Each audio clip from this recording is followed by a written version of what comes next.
अगर कांग्रेस और बीजेपी एक जगह बराबर हैं तो बीजेपी को इलेक्टोरल बॉन्ड की एडवांटेज है। वीवीपैट पे जो पर्चियां आती हैं उस पर्चियों को काउंट कर लीजिए ना। सेना को सलामी देने के लिए राष्ट्रपति हैं, लेकिन वो अपने स्टेज पे खड़े होकर सेना को सलामी देते हैं, यानी वो अपने आप को राष्ट्रपति से भी ऊपर मानते हैं। इतना तो लेडीज भी कपड़े नहीं बदलती जितना वो बदलते हैं। कपड़ा बदलने से प्रधानमंत्री के क्या और पदवी बढ़ जाएगा? जेट फ्यूल माफ करते हैं और गैस का दाम बढ़ाते हैं। नरेंद्र मोदी जी हैं, अमित शाह है, कुछ भी कर सकते हैं दोनों मिलके। किसी पार्टी के कन्ना पर हमने बंदूक नहीं लेके चल रहे हैं। लालुआ का फेवर लेते हैं। लालुआ ने बोला बिहार में बीजेपी के एक भी सीट नहीं आएगा 24। आने दीजिए ना, गठबंधन के थोड़ा सा 39 सीट आई थी किसी के नाम से आई थी, चाहे किसी क्या मतलब क्या कहेंगे? तीन विधानसभाओं में बम्पर जीत जो है जिस तरीके से बीजेपी ने हासिल करी, सीएम का चेहरा नहीं ला पा रही है बीजेपी अभी। राजस्थान में तो शायद दिक्कत हो रही है, लेकिन मुझे लगता है, मतलब मेरा मानना है कि राज्यवर्धन सिंह राठौर मुख्यमंत्री बनेंगे, क्योंकि वो मोदी जी के ज्यादा क्लोज है। मतलब जो मोदी जी के ज्यादा क्लोज रहेगा, वो जो नियर है वही डियर है। हाँ, वो डियर है।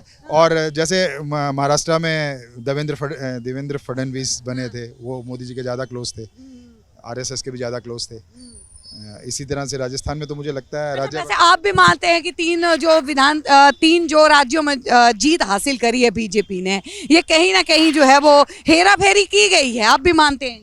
जैसे विपक्ष बोल रहा है, ये बोल रहे हैं झा साहब। ओवरऑल है ना, आप एकदम नहीं होता ना, हेरा फेरी तो एक ओवरऑल है।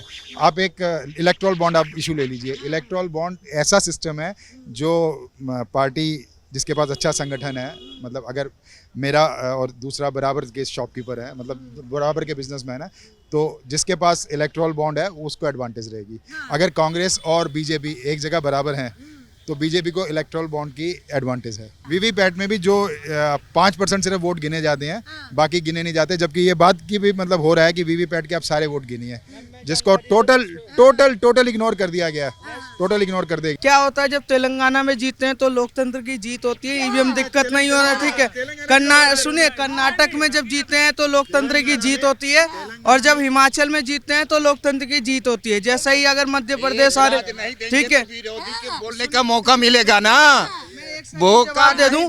पर जो वीवीपैट है ना, वीवीपैट में जैसे ही हम वोट दबाते हैं ना, तो बगल में एक नीला डब्बा रखा होता है, उसमें एक पर्चा गिरता है, और अगर आपको दिक्कत, उस पर्चे को गिना जाता है, और जैसे जैसे ईवीएम के वोट गिनते हैं ना, उस हिसाब से उस पर्चे को भी देखा जाता है कि वो वोट गलत है या सही है।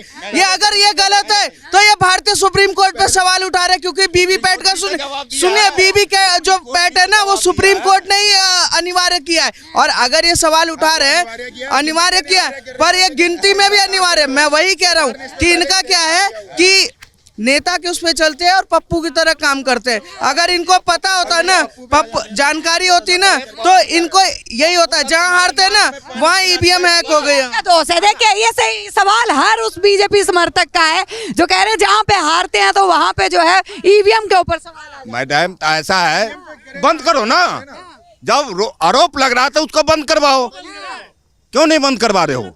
अच्छा चलो, आप बंद भी मत करवाइए, आप ईवीएम पे जो वोट गिरते हैं, वीवीपैट पे जो पर्चियां आती हैं, उस पर्चियों को काउंट कर लीजिए ना। आप पहले गिनती करते हैं और 5% बाद में उसको मिला देते हैं। ठीक है, सब बढ़िया, कभी गलती नहीं हुई।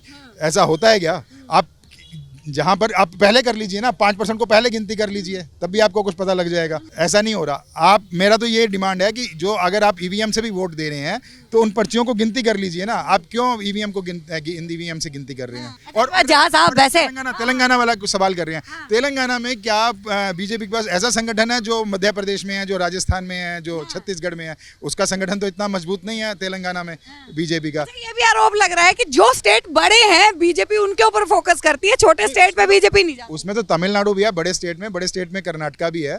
लेकिन बात वही है ना कि वहां पर संगठन ऐसा नहीं है जैसा मध्य प्रदेश में है, जैसा राजस्थान में है। पंजाब में बीजेपी के पास वैसा संगठन नहीं है। तो इसलिए जहाँ पे संगठन मजबूत है वहाँ पे सारा ध्यान देना है ना, और वहाँ पे बीजेपी को एडवांटेज मिलता है इलेक्टोरल बॉन्ड का।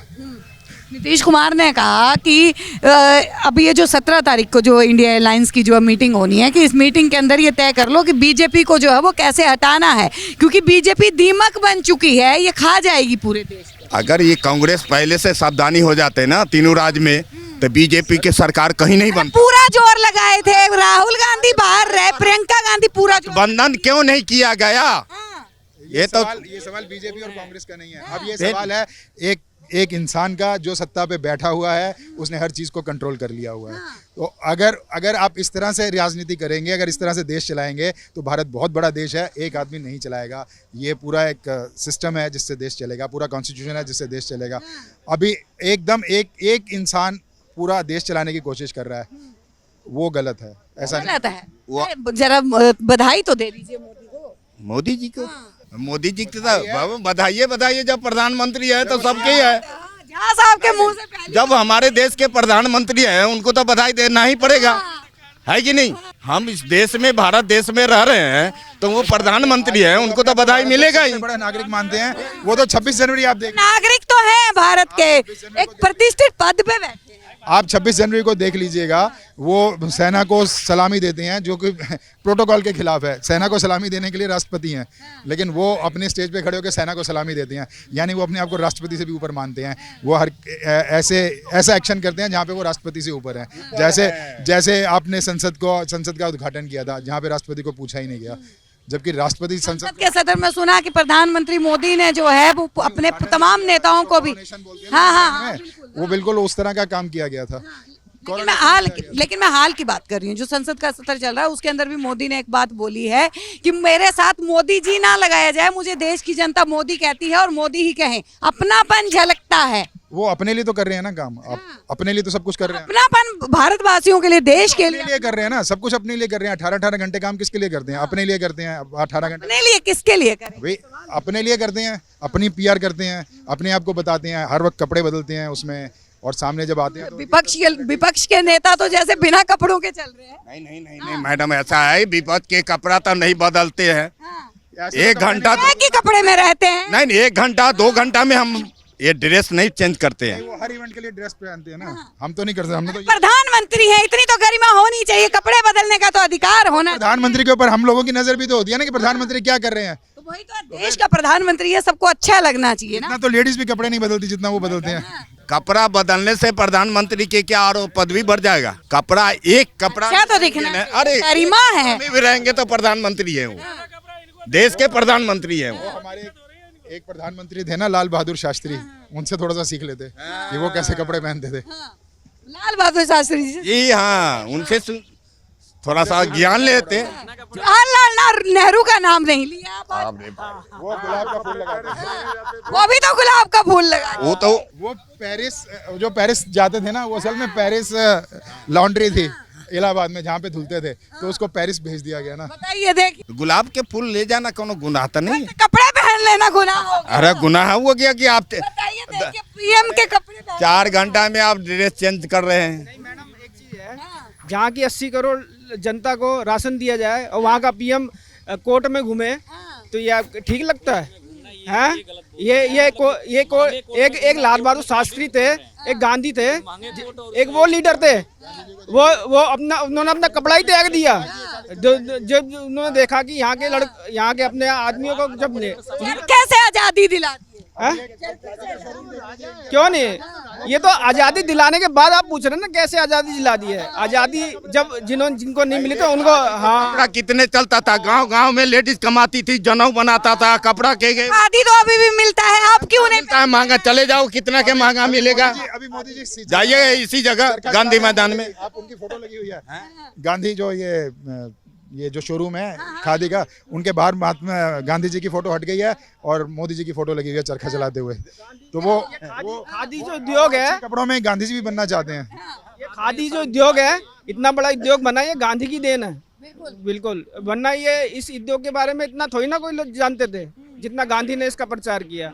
और घर घर तक, लेकिन आत्मनिर्भर भारत की बात तो जो है PM मोदी भी करते हैं। हाँ, करते हैं, और सब और बात ही करते हैं ना, पॉलिसी में दिखना चाहिए ना।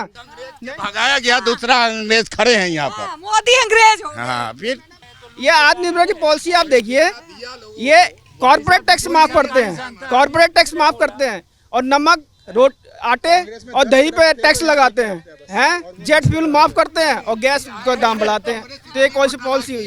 आप देख रहे हैं सौगंध TV, सौगंध वतन की।